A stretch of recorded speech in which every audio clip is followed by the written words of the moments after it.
Hey guys, it's John McCown, and it's been a while since my first kickoff video for the B-Bike build, and a lot's happened. A lot of changes have been made, and just want to get you up to speed. Things are progressing a little slower than I'd like, but we are making progress. So there's some pretty cool stuff to show you and talk about. One of the coolest things, I guess, is that we do have through rod forks on the bike right now, on the A bike. So you may have remembered that I had the KTR K-Tech forks on the front of the bike. They were pretty spiffy. I had purchased those from Kyle Wyman. I did sell those, and new, when they were brand new, they were like $8,000. I got them pretty inexpensively. I sold them for what I paid for them.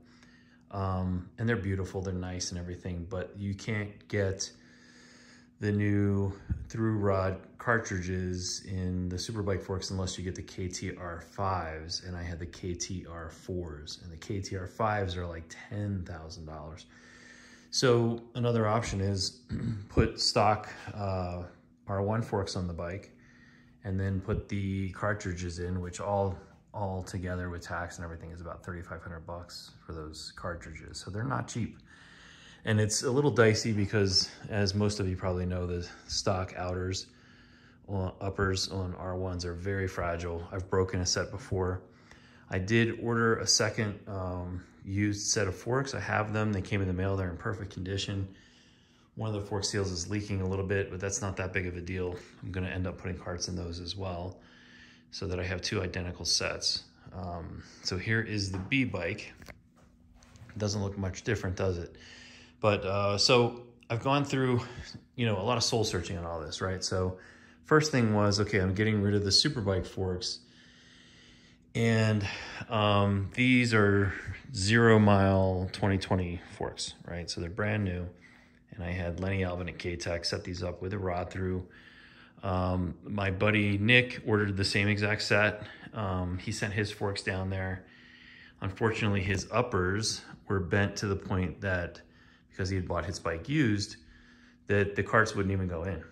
And there was a race last weekend. So I literally let my friend borrow my brand new 0 mile rod through forks and race this past weekend. His brakes were also leaking, and I let him borrow my big dollar monoblocks, which you can see down in there. And so he used my brakes and my forks, and he just got them back to me tonight. So it's been almost a week since I let him use them, and it was nice to have him come over, and we had dinner and got the forks back, started putting them back on. One of the challenges with the stock forks and monoblocks, which I didn't think was going to be a problem, is that the rear tab for the fender is directly blocking the bleed nipple on the calipers. So now what I'm going to end up doing is I just kind of mock these up. I just put them on to kind of see them on there, but I'm going to take the forks off tonight, probably, well, maybe tomorrow, and cut those off, right? So I know it sounds sketchy, but I'm going to Dremel off this back piece. The front's all you really need to hold the fender, but this whole back piece, I'm going to cut it right across here with a Dremel on both fork bottoms. And then I'll be able to finish this whole front end and get the brake calipers on and set everything up. I always use a gun box when I send forks. This one is like $13 from Walmart, and that's how the forks arrived to me. They did come with a spanner, wrench, tool for taking the rod out of the forks, and a Delrin wrench for the top, and you can kind of see how this works. These little fingers go into the top here, like that, and that's how you take the fork caps off. So they do offer two extra, it looks about 10 millimeters or so, 8 or 10 millimeters of extra, clamping surface, so you can raise the front end even more. But I'm going to run these flush for now with the top of the fork outers and test it out and see how it does. So the other thing about Nick's bike, he did race with these, is that he's got the rod through shock. So his shock did arrive in it, and it was brand new. So that was a simple matter of bolting it in. It wasn't like installing his cartridges. So he had the rod through shock and the rod through fork cartridges. That shock is $6,500. It's kind of been a hush-hush thing for so long. They've been talking about it for 3 years. And K-Tech finally released advertisements about it. There's about 20 of them in the United States right now. And there were a number of Moto America racers, like in the twins class, running the cartridges.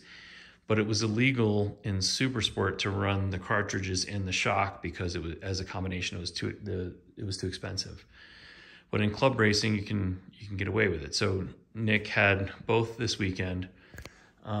He's not a very talkative fellow, and you know, when I went out to the track to meet him and drop off, you know, and I dropped off my. He came by and got my brakes, and then the following morning he went out and did practice, and I showed up to the track a little bit after that, and I said, "How is it?" And he said, "This suspension is absolutely awesome."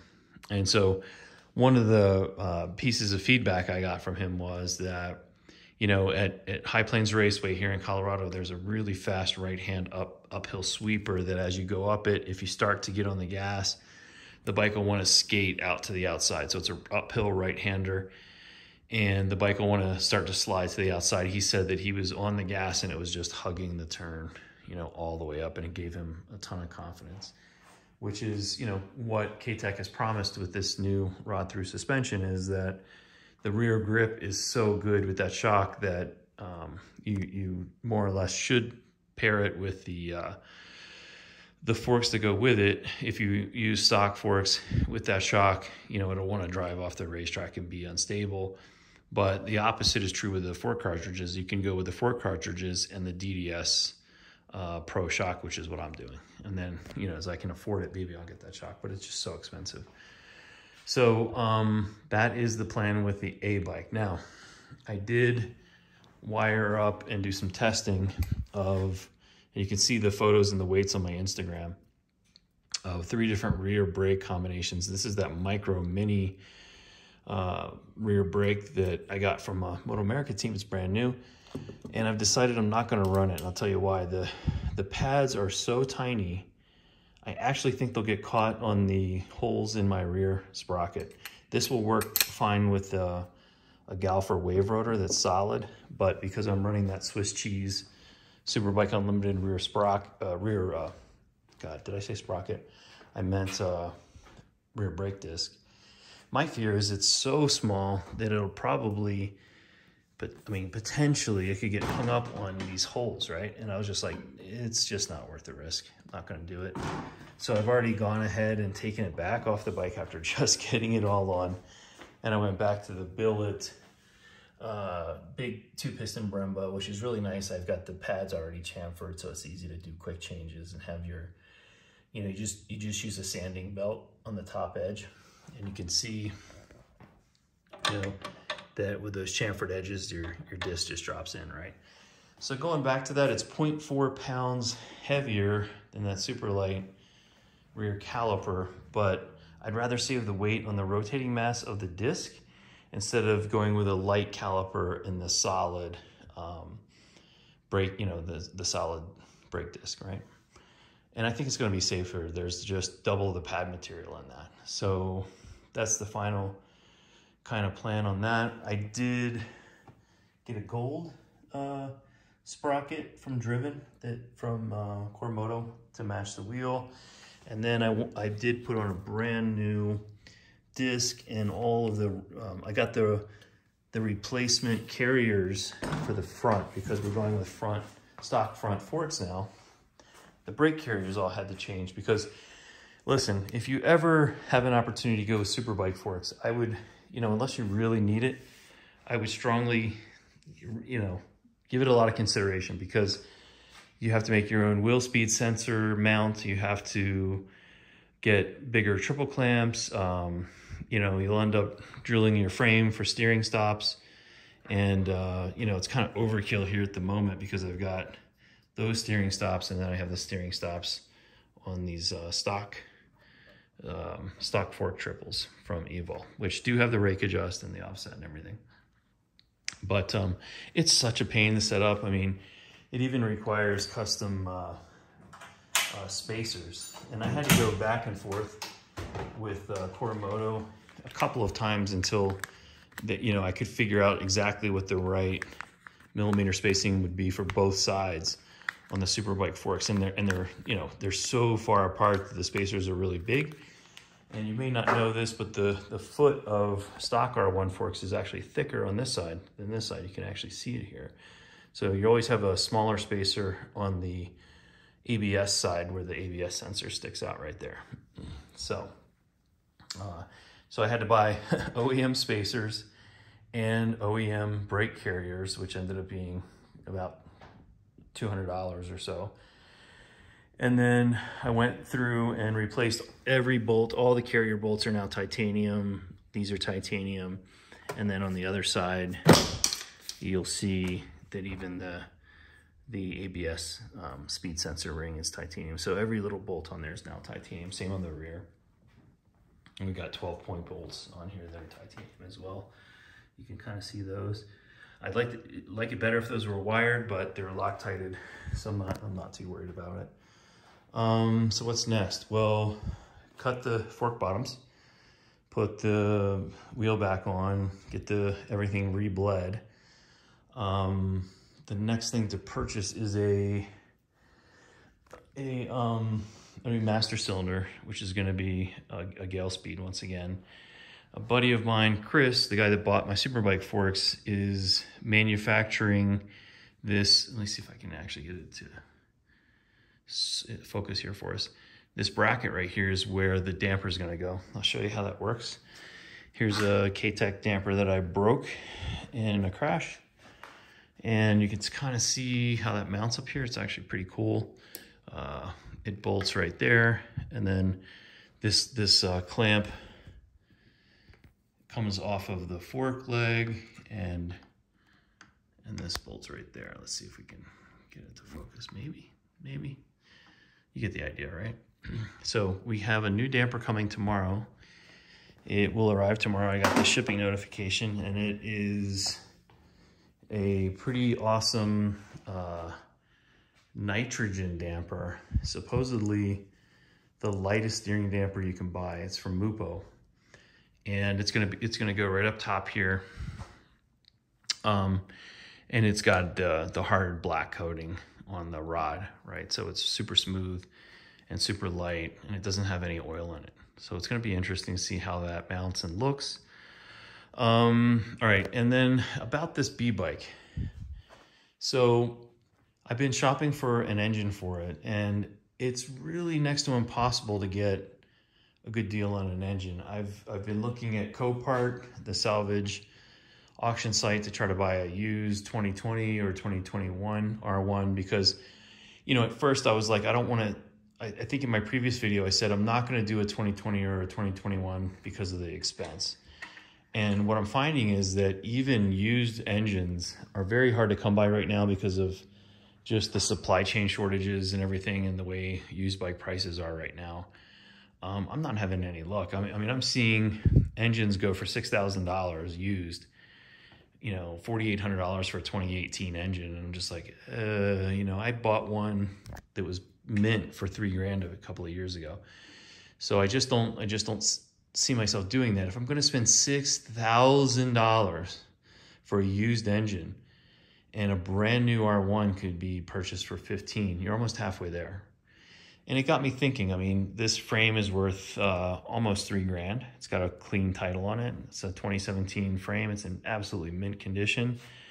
And I could sell that frame and just take the money that I was going to spend on an engine, put it together, and get maybe the 2022 anniversary R1, and then race that in Super Sport. Right? So it's some minimal modding. I could really go crazy with it. Now, the other option is to, I am waiting on K-Tech still for another DDS Pro shock. So Lenny at K-Tech told me, hey, John, I've got a light shock, which is the shock that doesn't have the hydraulic preload, and it doesn't have the bypass valve in it that makes a shock, a Pro shock. He said, I can take this light shock and upgrade it and put all new internals in it, and basically make it a brand new DDS Pro if you want, and it'll be quite a bit cheaper. So I said, yep, go for it. And he's building that, and I should have it, I'm hoping next week. There was a big delay with all the Moto America races. That slowed everything down as well. Everybody was out there, both in Jersey and Barber. It's just been a mess trying to get anything. So, you know, that DDS Pro is coming. The forks for this are in my car. I just haven't taken them out yet. And I do have a set of stock triples, but I am missing the top triple clamp. I think I may have sold it a long time ago. I just never needed stock triples. But if anybody out there has a spare, you know, full set of stock triple clamps, or even just the top part, and you just don't care about it, and you let it go for free or cheap, let me know. I can get them kind of new for, I think it's $85. But if I just had the top clamp, I'd be able to build an entire set of stock triples. And then, you know, this could be a solid super sport bike with that build. And so have I made up my mind totally on it? No. I mean, I've got another full Yosh system over here from the Westby team. I've got 2 extra canisters. These are from Matthew Skoltz's bike, right? So we've got the exhaust figured out. I've got extra body work. I've got the forks, the frame, swing arm, subframe, the new shock's coming. So literally, and I have another set of wheels. So literally, there's the wheels right down there. And that's a set of OZs in pewter with ceramic bearings. So they could go in there too, but then it wouldn't be super sport legal, right? So, you know, there's a lot of decisions to be made right now. Things are a little bit hectic with work. I'm self-employed, and it's just been the craziest couple of months. You know, I had a senior staffer leave my employee as well, so that I have to replace him. So I've been really kind of crazy busy, but parts are trickling in. So got my rod through forks. The suspension on this bike's solid. We get the other forks sent to Lenny, and they'll be set up for this. Even if I sell this frame and end up getting the 2022 anniversary bike, which sounds like my dealer's only going to get one of them. I told him, you know, put my name in line for it. And we'll just have to play it by ear and just see how things work out. But, oh, I started to tell you that my buddy who bought the forks, he's running the same bracket for the damper as I am. This is stainless steel, and he's getting these made out of titanium. So, you know, I said, make me one too, obviously. So when he gets that done, both bikes will have damper mounts up top here. Once I try out the Mupo, if it's really all that, this will go on this bike, and you can see, you know, this goes right around the fork. The intake tube mounts right there. It's a really solid way to hold the damper. On this bike, when I crashed, the damper tab broke right off the frame right there. The thing, it looks kind of like this, okay? This frame is perfect, but you know, it's kind of, and the focus is really difficult on this thing. It's kind of a bummer that happened, but this makes that a moot point, because then, you know, this isn't going to go anywhere. It's not going to break like that little damper tab that's on the frame. So a bunch to do. What else does this bike need? It needs the brakes on it. It needs the bodywork put back on. It's really, I mean, it's really done, to be honest. I think this one's going to be good. Just now that the suspension is here, just like tidy things up. And I did email, or I did talk to Cormoto, and it's like, wow, you can buy the sprockets in gold. And it turns out Cormoto doesn't stock anything but black for the sprockets. So I'm kind of on this gold kick right now. And I don't know if I showed this in the last video, but I was able to get Fast Frank to create a set of gold quick change adjusters for me with a gold pull cup, and that has the you know, the hard coating on it too, the black coating on the quick change axle. So that's all new. So yeah, I mean, the bike's pretty good. As far as my health, I saw a couple of you like actually comment on my fitness that I've been working on, and thank you for that. So you're not going to believe me, but this is the truth. I literally hike 7 miles every morning. For the month of September, I did it every single weekday, and that was 22 days and you know, I did 7 miles for 22 days, you know, and I'm now down, from when I started in mid-July, I'm down 35 pounds. So I've only got about 10 pounds more. Exactly 10 pounds more, I will be at the lightest I ever was when I raced before, which was still kind of overweight. So my plan is to race the Chuckwalla in December and keep losing weight. Hopefully I'll be down, you know, another 20 by then if I can keep pushing. And, you know, I'll be below the lowest weight I ever raced before. So I did order a new suit from Comet. Comet has been really good to me. I mean, there's a lot of these custom Pakistani suit companies out there. They're all kind of similar, but you can't go wrong with them, in my opinion, because Carl's always taking care of me there. If there's ever an issue or I need something special, he does it for me. So you're not going to believe the suit design when it comes in, but I asked Carl, I said, can you do metallic inks? And he said, yes, we can. So it's basically an all black suit with metallic gold trim on it. It's going to be stupid. And I was like, this is going to be so tacky. I think I'm definitely going to do it just because it's funny. So we'll see how that goes.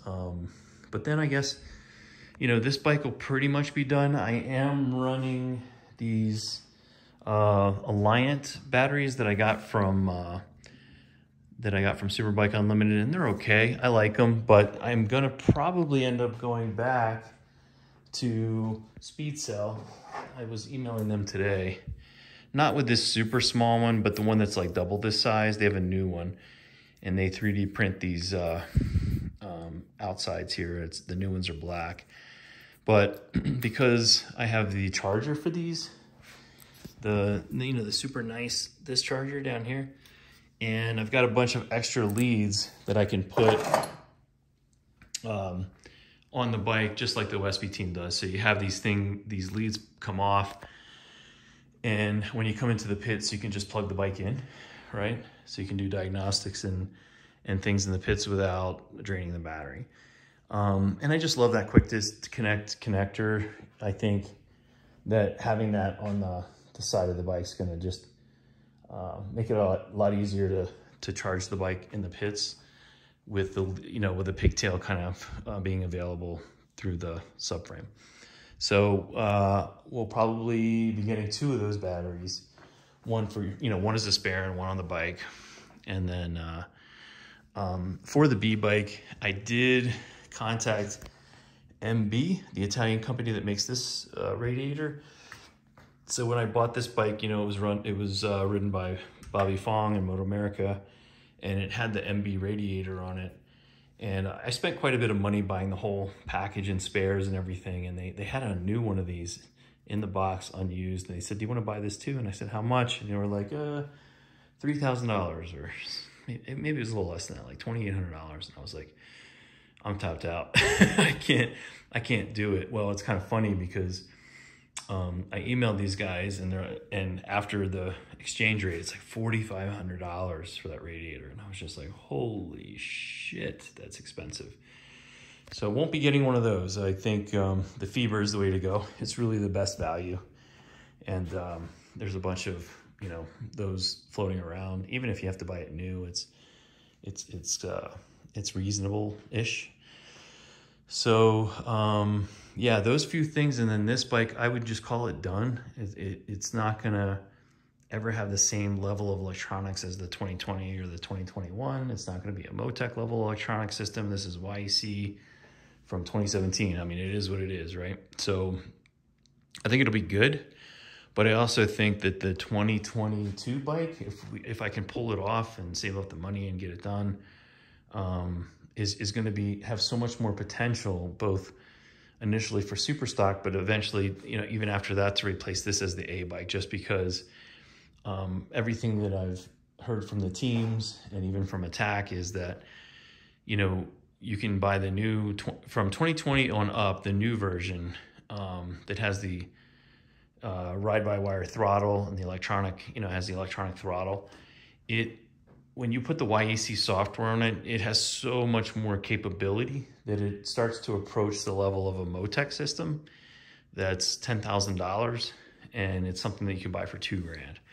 So, you get the ECU and you get the harness, and you're in it for about maybe just over $2,000, and you've got like some of the best electronics available on the new R1. So that's when I really started thinking about this build. And I'm like, you know, I could do a 2016 plus engine in this, but if I can't get one of those at a reasonable price, then it might make more sense to sell this frame and just get the whole new package and start the next build on the latest gen. So that's what, you know, that's where things are at. It's in a little bit of limbo.